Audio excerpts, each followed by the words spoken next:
Hey everybody, my name is Broc with no K, and I am here with my co-host Chase Effectivo. This is the #1 comedy podcast in Chicago, recorded primarily out of a Toyota Camry.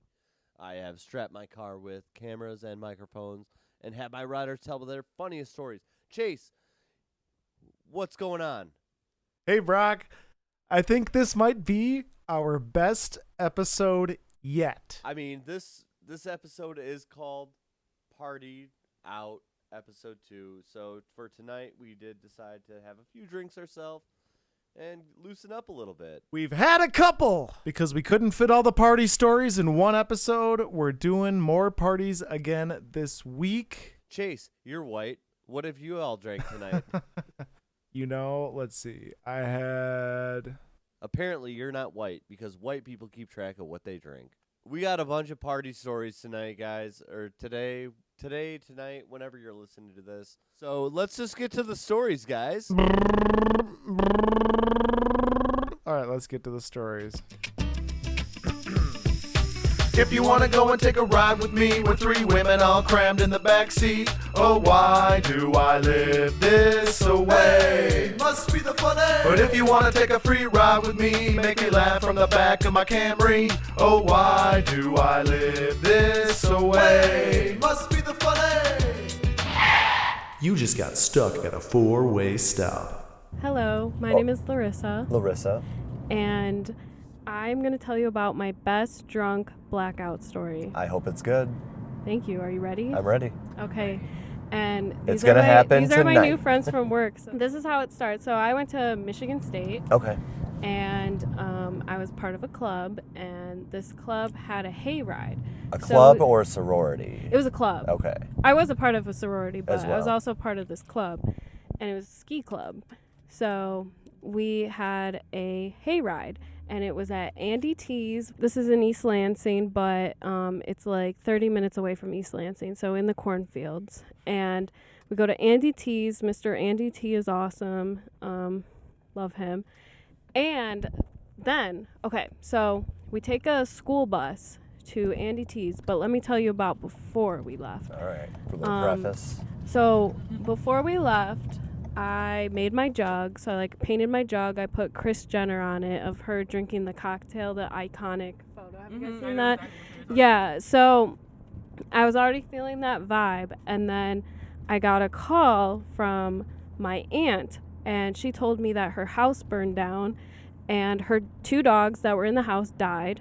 So I started crying, and I was really sad because whenever dogs die, I get really sad. Yeah. I loved those dogs. So then when I was making my jug, I decided to pour it up and, maybe add a little bit more than I should have. Okay. So Really drown your sorrows out. yes. Yeah. And I think I was drinking Pink Whitney, New Amy. And so then we go to hayride, and I'm with a bunch of friends and some guy friends, and one of our guy friends brought a guy, and he was hot. He was from U of M, University of Michigan, and he was kind of very chiseled. Reminds me of chiseled Squidward. Of me, probably. Yeah, from in SpongeBob where they have the Yeah. chiseled Squidward. He looked like that, and he was hot. And then, so we go to hayride. I mean, if you're into dad bods, I'm your guy. Yes. And so 2 of my friends were fighting over this one guy, and Okay. I could tell, but I was like, you know what? I'm going to drink to have fun. I had a shitty day.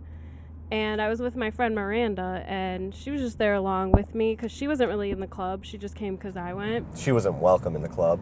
Yeah. So then we start drinking, and the last thing I remember was I saw this guy make out with my one friend and then my other friend next. And I was like, oh, shit. And then everything went black. The next day, my friends were like, do you want to see the videos?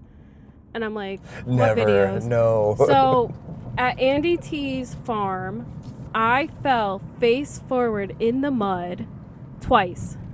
It was just, like a pig's pen where it's just all mud? Yeah. It was like that. I fell face forward. I looked at these videos. My face was covered in mud. My jeans were covered in mud. And then I was wearing my mom's ski jacket from, like, the 80s. Okay. And I ruined her jacket. Way to and everyone was calling me Little Muddy. I'm just watching the videos. I am falling. People are carrying me and crowd surfing me everywhere. I wish I remembered it because it looked like I had fun. Okay, so now I want to ask you, how, when you woke up the next day, were you still covered in mud? No, actually, my friend, so she licked the palm of her hand and just smacked me in the face and rubbed her hand all over my face to get the mud off of my face. And then she took my jeans and jacket and sprayed stain remover all over it and threw it in the washing machine when we got home. And then I got Jimmy John's the next morning, so I was okay. Jimmy John's. Yeah, the Turkey Tom. Turkey Tom all day. So the two friends that were fighting over the one guy. Yeah, who got him? So they told me that I entered the race. They said that I came up to him and I was like, I want to enter the race. And I had to exit that race very fast. Were you covered in mud at that point? Yeah, no Okay. one wanted to look at me.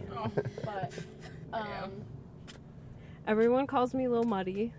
I mean, at Michigan State. That's a sweet nickname. It is. I like it. Yeah, and that's No, it. she's That, killing me. Awesome. I wish I remembered it because it looked like I had fun. But so this was a few years ago, and I was invited to one of my on my dad's side of my family, a family reunion. Okay. And of course, they happened to be some bougie people, and they had a huge house with a big pool with a slide. Like, it was something that I had never even really encountered before in my life. Okay. And there was lots of people, lots of my family members from my dad's side. And of course, I find out that they are big drinkers there. Okay. Are you not a big drinker at this point? Oh, yes. I was a Okay. big drinker. Okay. And so keep in mind, this is like probably mid-July, and it was probably 98 to like 100 degrees that day. Okay. How long ago is this? This was in 2019. Okay. So 3 years ago. They immediately, when we get in, they offer us a drink. So I'm like, okay, great, yeah, sure. So, but then the drinks keep coming, and then the Jello shots come, and there's a pool, and I'm talking to all of my extended family members, and it's a great time. And then the Jello shots and the drinks keep coming. And then eventually I thought it just felt so good in the pool because it was such a hot day. It was so hot outside, and obviously I had no water at all. Of course not. This is actually a cautionary tale to anyone who's a drinker. Drink water.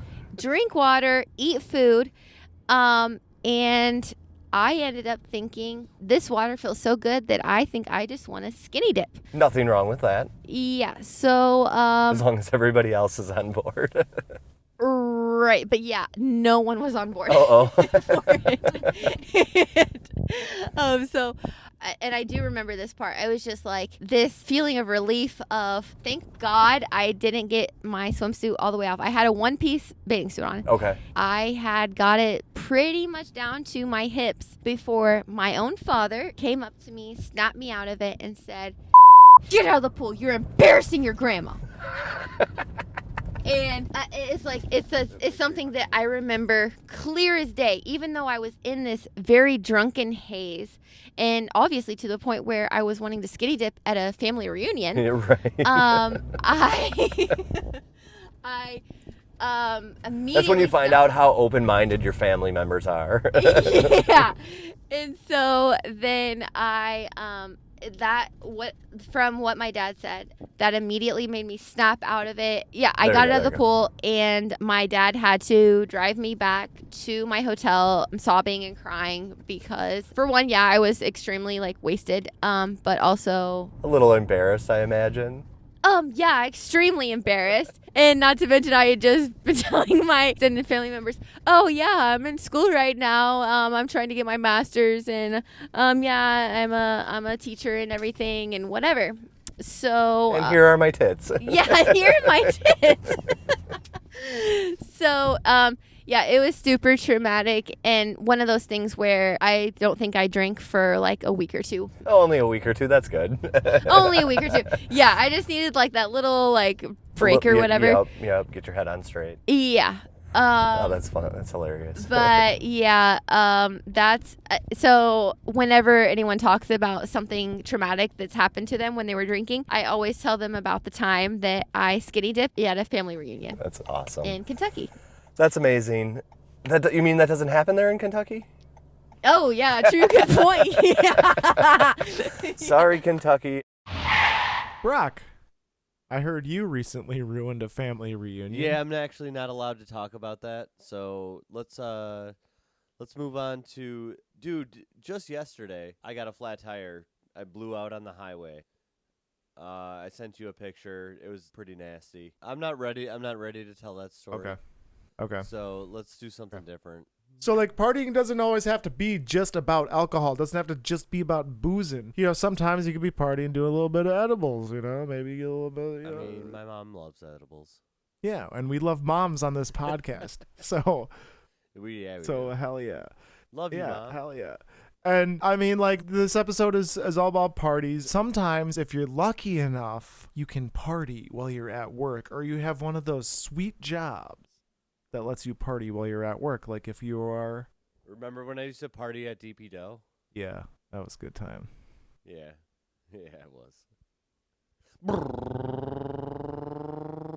So we've got Crystal in the back seat. She said she's got a bunch of stories for us. So Yeah, so first time that I ever came to Chicago, had already decided that I was moving, came here to look at apartments, had a full-on schedule of like back-to-back tours of apartments. okay. Had like a break in between one, so went to this dispensary, and there was edibles, but I didn't realize like the difference between a dispensary that didn't actually sell weed and one that just sold like CBD. Oh, sure. And so when this guy's describing this edible, I'm like, oh, it's not even weed. He's like, well, it's something called like Delta 8. And I was like, had never heard of it, but sure, I'll take it. Like, it's not weed. What can it do? So took it and then walked over to like Clark. So we went over by Wrigleyville and started walking.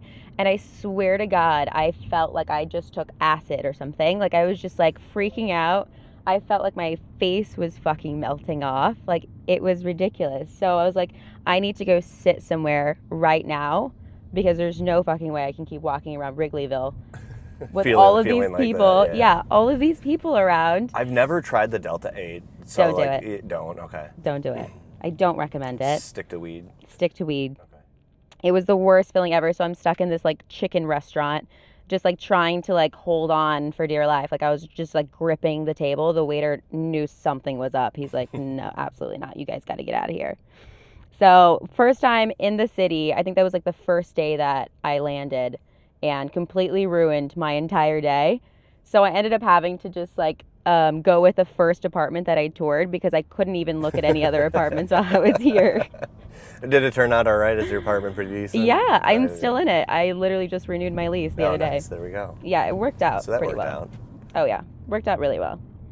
But the worst rideshare. Oh, yeah. Yeah, so I've had a few, but I think I guess it depends on how you want to see it, but either the best or worst one was me and my friend went out to a Mavs game.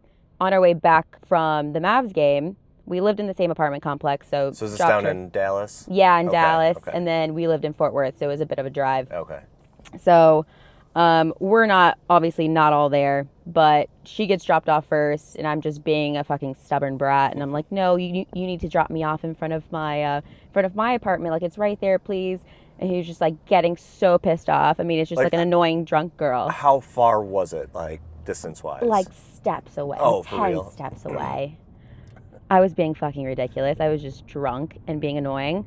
And so didn't want to get out of the car until he dropped me off in front of my place, in front of my door. So he takes off with me still in the car because he's pissed at this point. And so he drives off, and the next corner was like a gas station, pulls into the gas station and just starts ripping donuts around around the pump, around the gas station. And I'm just like freaking the fuck out. Call my best friend. I'm like, you need to come get me. This man's trying to kill me. And so finally she runs out of the apartment. I didn't see this. I wish I had. But she says she runs out of her apartment and just falls down the stairs, falls down a flight of stairs, and is trying to come rescue me with like one heel off and one heel on and running down to the corner. So finally the guy stops and I like jump out, run to her, and we run away from this guy and never looked back since. Like I didn't even bother to report it or just let it go. anything. I was just like, it happened, it's done. I have a story Fuck to tell. it. Yeah. I survived. Exactly. I was just happy to survive. Like I don't understand what's going through his mind. That like, what is that going to accomplish? To be fair, like the guy had a right to be pissed off, like I was being annoying, but took it a little bit too far, just a little bit. The donuts I don't get. The donuts, yeah. Like imagine him. It is kind of funny, like a dick move, but kind of funny if he just pulls even further away and then is like, "Now you can get out." No, that would have been hilarious. That would have been great. But no, he decided to do donuts, and I'm just like, if this man would have just, made absolutely done for. All right, so you survived. Any And more? I'm here, and I'm back in another rideshare. Now you're on a podcast in a rideshare. Yeah, I didn't give up on rideshare apps for sure. You can't. I can't. No. It's impossible nowadays. No, they're like, aren't you traumatized? I'm like, no, I'm all right. It happens. I used to work at a golf course for like 4 years. Nice. I was a cart girl, so I drove this like big, bulky cart with all this liquor and beer in it. Right. So naturally got drunk while we worked. I was about to ask. Yeah. Yeah, every single day. And so one day in particular. Why did you quit? Oh, well, I had to get a big girl job. Okay, that's true. I had to grow up at some point. That's true. I didn't want to. I milked it as long as I could. That's good. I made so much money though. I do miss it sometimes. But no. Little side hustle. Yeah, it could be. But then I'd lose my weekends. Yeah, that's true. I could actually though. No, so there was one day in particular, so we had golf tournaments. So anytime there was a tournament, we knew it was just going to be a shit show. Right. Just like full on drunk fest. And so this one in particular was a tournament that started early in the morning. So from 7 a.m., people were already ripping fireball shots and Bloody Marys. Kegs and eggs, baby. Exactly. So, and then this one was even worse because they had a keg at hole 6 and I think hole 9. And so anytime we drove by those holes, we would just do like a keg stand. And so I think after like the third time I was going around, I was absolutely shit-faced, like just done for. And it's barely, these tournaments. And you're driving. Are you driving? I'm driving. Okay, awesome. I'm driving the cart. And these tournaments. Allegedly. I attempted to drive it. And these tournaments last 6-7 hours sometimes because it's full. Right. The golf course is packed. And so I think halfway through the tournament, I went over a bridge and I had another girl like sitting on the passenger side with me, just like riding around with me. And she almost fell off. So I did like a quick turn and turned too hard on the bridge, and the bev cart goes off of the bridge and into this little like pond. So I was like, oh shit, like how do we come back from this? How do we explain this? And so we had to call someone at the pro shop and just like, hey, like you guys got to come get us because, we don't have a car. Wasted. I'm wasted. I don't know how much money I made today, but you can have it. Like, just take it and fix this. So did you get it? Did you get in trouble for it? I did. Okay. I did. I'm surprised. I thought for sure, like, they're going to fire Now, me. did they know, like, that you drank on the job? I'm sure they had to. They had to. We would sneak into, like, the liquor closet and literally just be doing shots. And they had to know. Yeah. There's no way they didn't know. And you come into work grumpy, and at the end of the shift, you're all, yeah. So happy. Yeah, in such a good mood. No, I think that was just kind of part of it. So they just kind of accepted it. But that was probably it's like taking bartending. Yeah, exactly. But that was taking it too far, though, especially when it's only like 2 in the afternoon. Thankfully you didn't get in trouble for, like, drinking while driving. I mean, Or can you? driving On a golf Oh, cart? you can get one on you? you can get on a bicycle, anything with wheels. I have no idea. I've heard you. There's just no definitely a rules. golf course for sure. There's no rules on a golf course, though. None. That is true. None whatsoever. I've seen people do lines off the bev cart counter. Like, it was no rules. Sounds about right. Everything goes. It was so much fun, though. I think I'm gonna go back. Well, let us know when you go back and tell us more stories about it. But they didn't have TikTok or anything back then. Yeah. Imagine if I would have just like recorded some of these things that happened. Right. Oh, it would have been amazing. Well, now we got on audio and film. Oops, sorry. On the podcast. And, yeah. Yeah. So they're out there for the world. Hey guys, it's that time once again to let you guys know if you like what we're doing, subscribe, share, tell your friends, tell your mom. We're trying to get anybody that wants to be involved with this. We want you guys to be involved. This is like, without you guys, this podcast does not happen. You guys have stories, bring them to us. We want to hear them. Follow us on Instagram at 4-Way Stop Podcast. Yep. And if you have a story and you want a free ride anywhere in Chicago, you can call the 4-Way Stop Podcast hotline, 612-666-9626. The 4-Way Stop Podcast hotline. I read it. The 4-Way Stop Podcast. Huh? To me, like, this next story with like Luke, it's basically another DUI story. It's our second DUI story, which is fun. Well, the first one was a false DUI. I know. Oh, it wasn't actually a true DUI. You're right. But You're I think this you're one right. was. Yeah, this one sounds like it sure was. But this guy's like, man, his voice is quintessential Wisconsin good old boy. We are planning on having a Wisconsin episode with just Wisconsin stories featured and a Wisconsin comic to go along with it. That's coming up soon. I hope you guys check it out. Stay tuned in the next couple weeks. Keep an eye out for it. Sweet. Well, let's get into the next story. We got Luke in the back seat. He said throw the mics on. He's got some stories, so let's see what he's got. Here I am. I am Luke. I'm talking to Broc. All right, so I was fucking 19 years old Okay. and having a good time, you know. I got a good job working construction as a young lad, you know, having some fun. We always went to the bar after work and shit, you know. As you do at 19 in Wisconsin. Oh, yeah. Like, no shit, dude. Every day they had Monday, they had some word to go to the bar for Mondays, and then Tuesdays, and then beer Wednesday. Thursdays was Thursday. Friday was fucking fucked up Friday, you know, so. Yeah. Anyways, we got fucked up all the time. And I'm only fucking 19. I was really young. Yeah.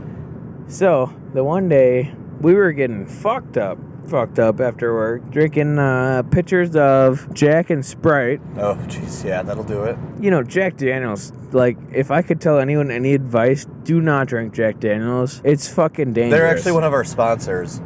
I love Jack Daniels. No, I'm just kidding. We don't have fucking sponsors. I was gonna say, like, impressive, dude.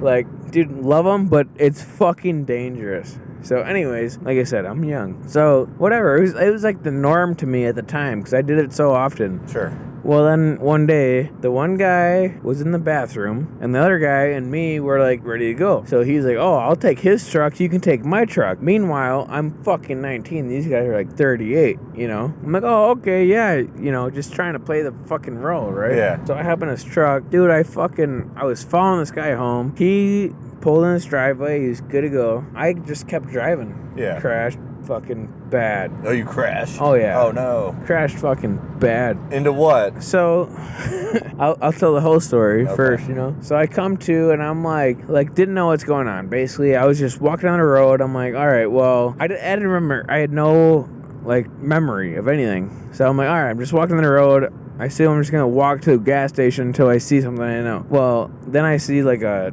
farmhouse, so I go up to them and I'm like, hey, I assume my buddies are here. I assume we're like, this is the party we're at. They're like, no, we don't know you. Like, get the fuck out of here. I'm like, all right. So I'm like, I'll just walk down the road. All of a sudden, boom,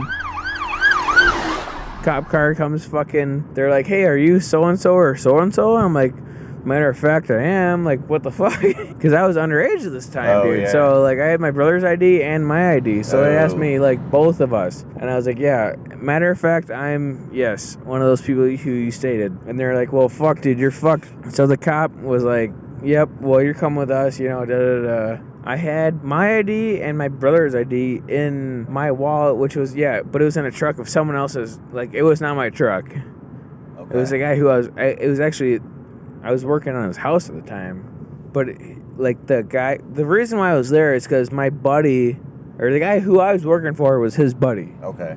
So, like, they didn't really care, but they were like, fuck, man, we're fucked now, you know? So what were the repercussions of all this? So, basically, I was supposed to go to basic training for the National Guard 6 days later. Okay. So, like, the one cop I was talking to was like, dude, don't tell him anything, just do it. I'm like, no, you know what? Because they tell me, like, they've told me, like, don't do that. Like, if you fuck up, tell them first, figure it out, and then deal with it. Yeah. This one cop, you know, he probably was in the National Guard like 12 years ago, so he's like, just fucking do it and then deal with it later. I'm like, whoa, I don't want to go all the way through basic training and then come back and have them say, no, it doesn't count. Yeah, you know what I mean? So I'm like, no, fuck that. I'm like, dude, I fucked up. I'm going to tell them, you know? Yeah. I feel like that's the right way to do it. And so he was super cool, but there was also another cop who was a fucking prick that I dealt with. Yeah. And I'm like, you know what? Fuck you, you know? Like, I told him how it was, but the nice cop, I was like, dude, you're cool as fuck, you know? Like, I was cool to him, and I was kind of a prick to the guy who was an asshole, because, I don't know, I feel like if you're a dick to me, I'll be a dick to you, you know? Yeah. But anyways, I was only 19 at the time, dude. And cops love when you're a dick to them. Oh, yeah? They love that. I wasn't, dude. Like, literally, I came He was being a dick to you, so Oh, yeah. all's fair. Like, no shit. I'm 19 years old. I'm supposed to go to basic training in 6 days. So I was just like, you know, like, I didn't know what was going on. Yeah. And I'm pretty polite usually. So I was just like, I was pretty polite. I was like, what's going on? This and that. And then, yeah, the one guy was being a fucking prick. So I was like, well, fuck you, dude. I'll be a prick back to you, you know? And then how did it end? So basically, at the scene, dude, they had all this shit on me. Like, I was fucked. Yeah. And they're like, well, we know you're fucked. And I was like, okay. And they're like, well, yeah. So they're like, well, you want to do, like, the breathalyzer shit? And I'm like, well, like, I don't really see the fucking point, you know? So I didn't I would have been that. like, what are you talking about? You have no proof that I was driving that vehicle. They have no proof that you were driving that vehicle. Well, they didn't until they did. How did they? So I had, like, receipts and shit in my pockets that were from the truck. Like, I was fucked. Yeah. I totally was. Yeah. But I was like, well, fuck it. Like, I played it off as long as I could. But then, like, they knew. Like, dude, I like I said, I was young. The only reason I was drinking that bar, because they asked me that too, I'm like, well, my brother, I have his ID, you know? So, I got away with a lot of shit back then. So, did you lose your job? No, no. That's good. Basically, okay, Did you lose your license? Yes. Yeah. Partially. I had a occupational license. Yeah. But they're like, well, what the fuck? And if you're gonna get a DUI, Wisconsin is definitely the state to do it. Oh, for sure. Because it is a slap on the wrist compared to anywhere else in the country. I mean, okay, so like it was fucked for me because I was supposed to go to Oshkosh for like wrestling and shit and all that shit. Yeah. Well, and like I said, when I got the DUI, it was 6 days before I went to basic training. Sure. So it took me 2 years to like clear the shit. I was still in the National Guard. I was gonna say, military. So you came forward to them and said, "Hey, This is what happened. That's definitely the best way to do it." Yep. And they were still like, "Yeah, come do basic." Because my recruiter called me the next day. We need soldiers. Whatever. Come on in. Yep. And he calls me. He goes, "What the fuck?" I go, "Dude, don't know what to tell you. You know, I'm like, it happened. You know." Yeah. I'm like, I understand I fucked up, but like, I literally don't know what to tell you. And he just like. He was just fucking pissed at me, you know? Yeah. Well, whatever, dude. Like, kick me out or don't. Like, I don't know what to tell you at this point, you know? Yeah. So I spent, like, 2 years trying to stay in. And no shit, I got cleared for it. That's good. And then I got diagnosed with Crohn's disease. Oh, no. Some stomach issue, you know, that I have. Yep, pooping disease. Yep, poopy issues. And then they kicked me out. All right, guys, once again, it is time to turn on your headlights. We've got Michelle Davey in the back seat. How are we doing today, Michelle? Brewing, shucking and jiving. What big girl job did we just pick you up from downtown? I work for a very fancy education company. Okay. And, oh, goodness. Well, hey, I'm quiet quitting anyway, so I'm going to tell it like it is. How about that shit? No, I work for a private education company that teaches people to appraise homes, businesses, properties. Okay. So if you're curious what an appraiser does, typically, like the stereotype is they go into minority homes and like devalue the property. Okay. Yeah, that's who I work for. A bunch of white guys. So deciding what property is worth. Yeah, yep, and that's what they do for a living. What I do is I give out scholarships to hopefully train new appraisers. Okay. Specifically minorities and like people of color. So they're trying to balance it out, but it's not going well. So here we are. All right. That's my big girl job. How long have you been doing stand-up for? Sorry, segue. That was a good one. No, that's... So I did little like one-offs here and there, but I never took myself seriously. Like it was so like... I've seen you a bunch of times just randomly open mics around the city, and I've always enjoyed what you've brought to the stage, even if the audience isn't quite there. Screw them. It's like, to be fair, I only do open mics. I haven't done many shows, so like I feel like the only audience I get are other jaded comedians. To go back, I did the first 10 years of Chicago doing improv and sketch. Okay. So I didn't make any type of attempt to do like real stand-up or to do it the way my type A personality wants to do stand-up. Yeah. It would be like the occasional, hey, come into our backyard and do like a 5-minute, like read an essay or, try and tell jokes, but I never took it seriously. Sure. Then, COVID happened. Me and the rest of the world realized that we were going down paths we didn't want to go down. So I, over the course of pandemic, moved in with a boyfriend, broke up with that boyfriend, and then after some other person... Did you continue to live with him? Oh, no. No. It was, not my best move, but I kind of don't really mind that I did it. I packed all his stuff up. I packed up every book, every spoon, every article that he brought into the apartment that we shared, or that we moved into together. I packed him up better than he packed himself moving in, to be fair. Left it all on the back porch, sent him a text like, it's there, come get it. And that was that. So not my... So that's how it happened. Could have been worse. Could have been, could have been way worse. Lit it on fire or something fun. Oh, did I?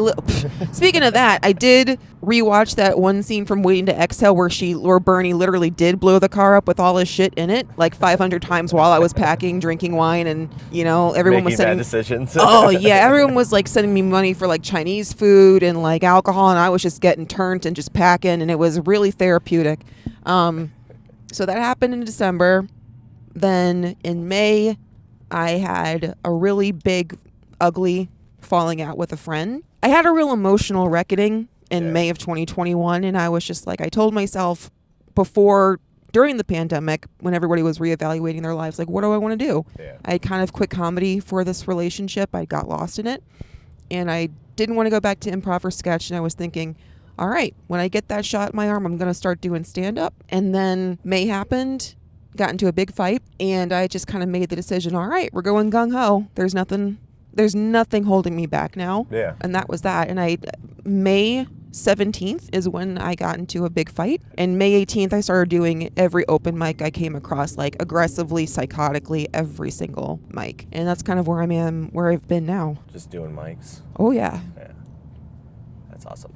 No, I kind of went through a similar thing. Like, I was married for almost 6 years, and I don't feel like I could have ever done stand-up while in the relationship, but after it, I was kind of like, I can do whatever I want now, and I'm going to, and it's been awesome. So Good. It's kind of been my getaway from reality, and I just like that feeling of getting off stage. And were you a performer before? No, I've never done anything. The only thing I've ever done on stage, I was the constable in Fiddler on the Roof in 7th grade. That was my pre-stage time prior.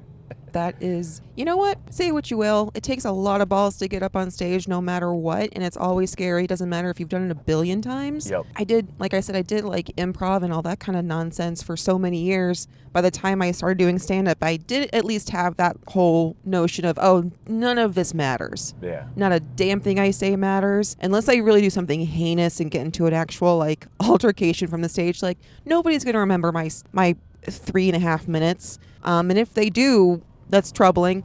But no one's thinking about me afterward. They're only thinking about themselves, and it takes a lot of the pressure off. Yeah. So. Well, and that's one of the things that, like, everybody that I've met out here, they're ahead of me, and that's why I want to bring, comedians in of all stage, open micers, people that are doing showcases and headliners. Do you ever, do you research your guests?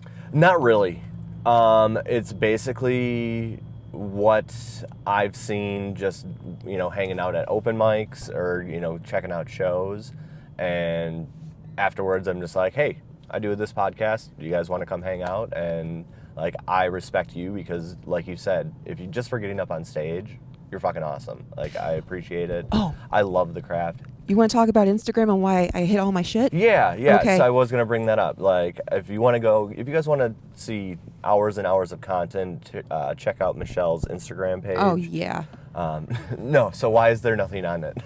For this, almost the reason you just brought up, like the comments, I'm not proud of this. I'm not proud of this. I am proud of this. I am a sensitive person.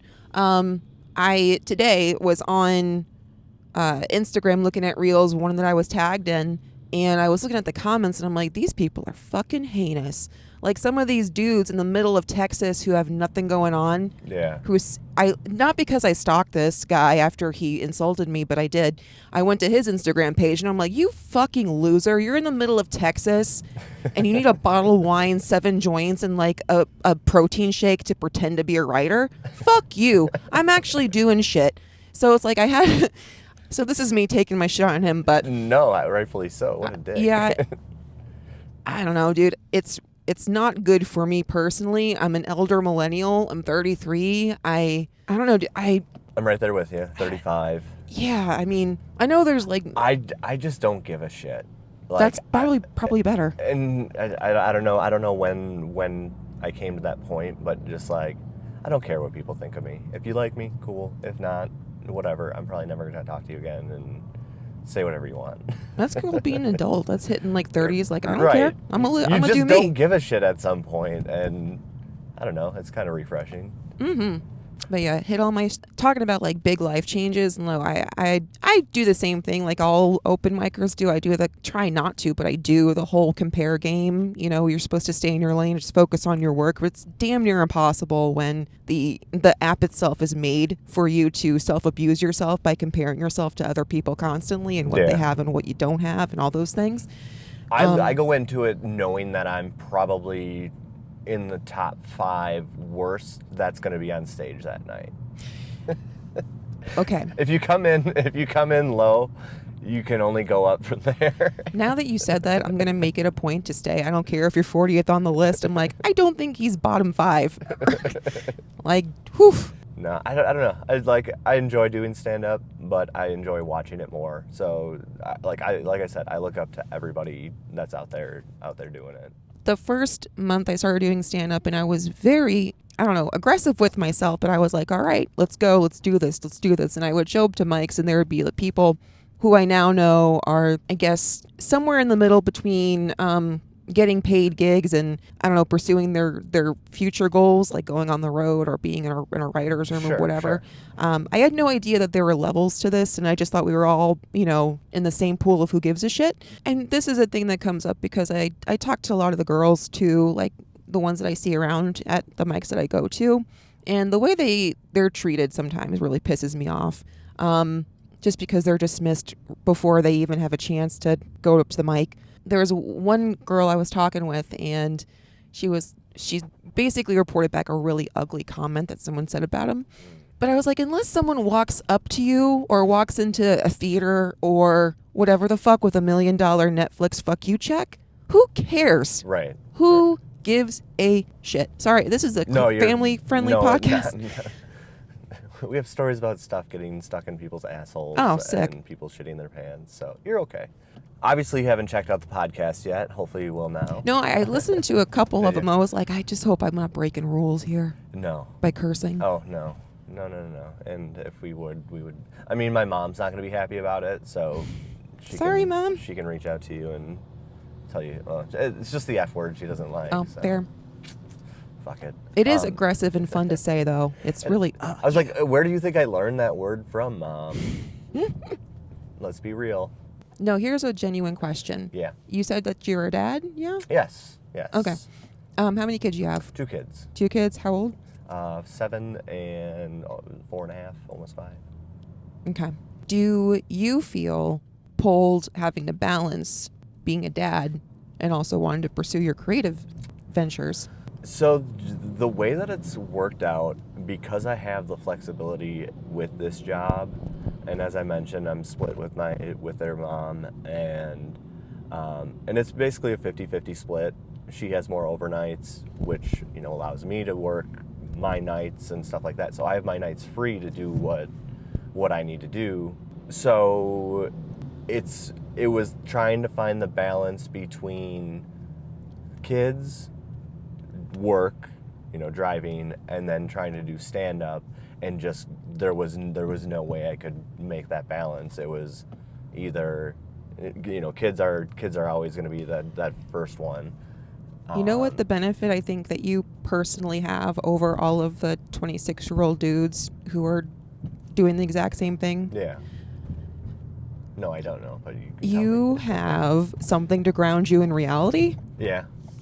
And you also, you have life experience. It gets a little boring and stale watching the same. Yeah, no, I don't disagree with that. I do feel like there's a lot of stories that I just have to figure out how to bring that to the stage. I feel like I have so many good concepts in theory and, potential joke, hilarious, whatever.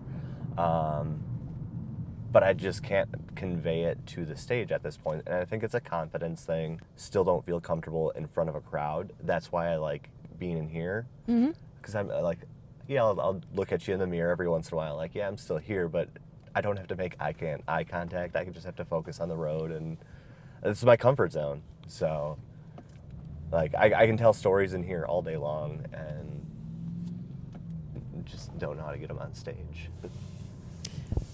So you go to Will's. What other places do you go to? Will's. I've done Lincoln Lodge a couple times. McGee's a few times. Comedy Shrine out in Aurora. So here's something I've realized kind of fairly recently. What's your favorite open mic? Yeah, I think probably Will's is one of my favorites, just because they always have a crowd. Mm-hmm. Right now, I'm just trying to find a mic that doesn't less like a friend drink meetup and more of okay, let's work on things. What do you mean by that? I noticed this in improv and sketch in my previous life. It can be there's a trap that comes to being in a group. As much as I want community and I desperately need it right now in my personal life, I do know that there's a trap in being with a group of people, but no one's really working, because if we're all kind of bullshitting and pitter-pattering around together, it feels like we're all rising up together. But the reality is, if you want a job, you're the only one person's getting hired for it. Yeah. So you still have to do the work. So as much as it's fun to hang out with the same group of 5 to 7 people 3 to 4 nights a week, and beers on beers on beers, and here's my 3 minutes, who cares if it goes well, ha ha ha.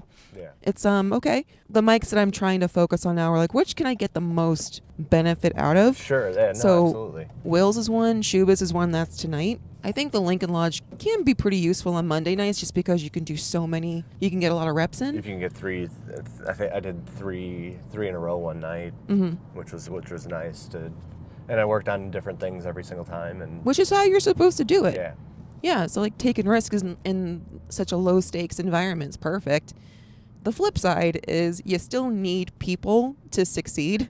You do in a lot of ways have to find your tribe. Otherwise, it's hard to produce a show if nobody knows who you are. Right. Hard to produce a show if none of the comedians know who you are. And I think what you're doing, which I needed to figure out for myself, is how do you make yourself useful to people?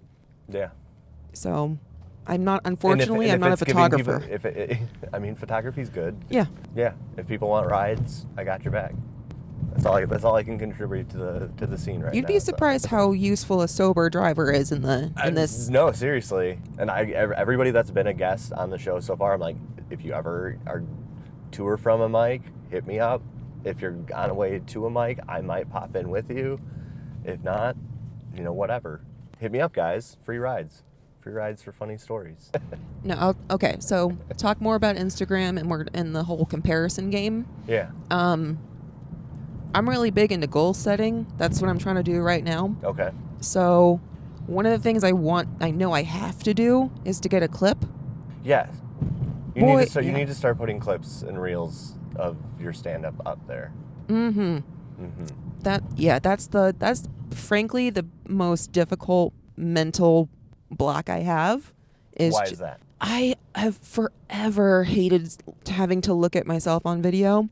Not that I don't think I'm a troll or anything like that. Like, it's just, boy howdy, it's difficult, and it just consistently. I've never liked my voice on. I'm not going to listen to this because I hate my voice. I've never liked my voice on hearing it back on video or anything, and now that's literally what we're doing is nothing but voice. How do you deal with it? Do you just pretend like it's somebody else? Yeah, it's kind of turn on a character. For me, it's more of a customer service thing. I've done this for 6 years. I've always been the chatty driver, what's going on? What are you guys up to tonight? And obviously you play your audience, and if they're like, nothing, I'm good. Okay, clearly you don't want to talk, so I'm going to shut the fuck up and just turn the radio on and get you where you're going. But I don't know, I've always had a good understanding of customer service and just how to treat everyone, and that's what I've always done in the car. So that's kind of just my hosting. I lowered my voice a little bit so that it's my radio voice or whatever you want to call it. But yeah, I mean, that's really all it's been. Like I said, I don't have to look at you guys. I talked about this with the co-host of the show. I have issues talking to pretty girls, and so the way that I can do it is I just don't look at you. You know what you can do to fix that? No, you can I don't care. lower your intelligence as I'm the lower to the lower. bottom and just I don't know. I have a problem in my personal life where I don't think of myself as Okay, let me just get straight to the point. Yeah. I intimidate people. I scare them. I think it's a combination of big personality or just grimacy face. Who's to say? So even if I have an inkling that somebody thinks I'm cute, I've just kind of chalked it all up to, if you're brave enough to ask me out, I'll probably say yes. And it's sometimes worked out. I was gonna say, how's that worked out for you? In general, it's okay, thank you, improv. I've got a real yes and attitude, and I've been on some dates. In general, it's if you're brave enough to try and fight the dragon will go out to a dive bar with you. She's not that scary. Now, Also, would you ever bring a date to a show? Probably not. I don't think I could do that. No, No. Not a great idea. No, I've also I've seen that. I've seen that a ton. You have to be very, very confident in yourself that you're yeah, I'm really fucking good at this. Come check out what I can do. You got to be established. It's unless the person you're seeing is also trying to get into the same field you are, and it's or is somehow involved in entertainment. But along those lines, I can't begin to tell you how many super gorgeous, successful business ladies got tricked into going to an improv show. It's just the look on their pained faces. I've seen it so many times. Just the look of, what have I done to myself? I thought Gary in accounting was normal, and this fucking doofus. Sorry, Mom. This doofus is on stage playing a cow. I don't think I could do that. How did you like improv? Obviously, you're not really doing it anymore. I still do improv, you do? and Okay. let me defend myself because I have a big chip on my shoulder because I feel like no one really loved me or accepted me in that community. Okay. I'm kidding. It's more Bummer. it's a bummer. I never got what I wanted. It's No, I improvise every single time I go up on stage. If I have my bullets of things that I know are going to work, and then like the back half or the top half, whichever way I'm feeling it, it's just explore playtime. Yeah. So I'm still doing it. Call it riffing, call it whatever you want. I'm still pulling things out of my ass. It's improv's improv, and I still use those skills. I still yes and. It's yeah. It's one skill that I wish that I had. That quick wit comedy is I come up with the best things to say 5 minutes too late. Then you just roll them over to the next set. Well, yeah. I mean, I admire people. The flaw with that is keeps you in a place where you can be really lazy when it comes to actually writing stuff down. Yeah. Like when they say writing, you can write any different way. You can write on your feet, like me. You can be like, I have to get up at 6 a.m. and like put pen to paper, right? Yeah. What is your writing process? Yeah. So I riff. If it gets a pop, I'll remember that bit, I'll think on it more, and I'll try it again next week. Sometimes I'll shelve it and come back to it. A lot of the times I'll sit in the mic and I'll just like listen to what everybody else is saying around me. Okay. So if the themes that are popping up, and this is 100% sketch and improv. I do like when people kind of go on theme or go off of what previous comics were just talking about. I learned the hard way you can't take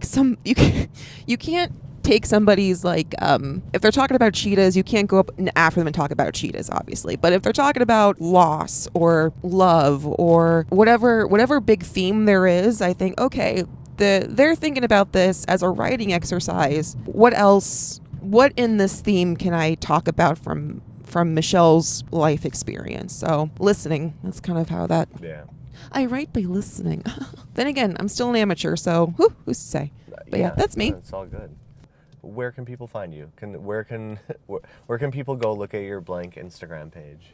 You can find me on Instagram, Michelle.Davey, 2 Y's. Most of the time you will see me at Will's. Sunday night. Sunday nights. Already promoted that on the show. It's my favorite open mic. Sunday night, go check it out. Yeah, Michelle will be there. I'll be there from time to time. And I usually do a good job, so. Usually. I have seen you not do good there, too. Fair. Which you're just like, you know what? Fuck you guys. I'm done. That's me. Yep, that's perfect. Anything that you want to add or plug or promote that you've got coming up? You are going to be on the next episode, so. We're gonna endorse goal setting and Goal setting and making lists and prioritizing ourselves. So I'm plugging self-care basically. Everybody write down your goals and work on them. That's my plug. Love it. All right, thanks, Michelle. Sweet, thank you. Hey guys, just wanted to remind you once again that if you like the show, subscribe so that the shows are sent to you every week and you don't have to do a thing. That's it.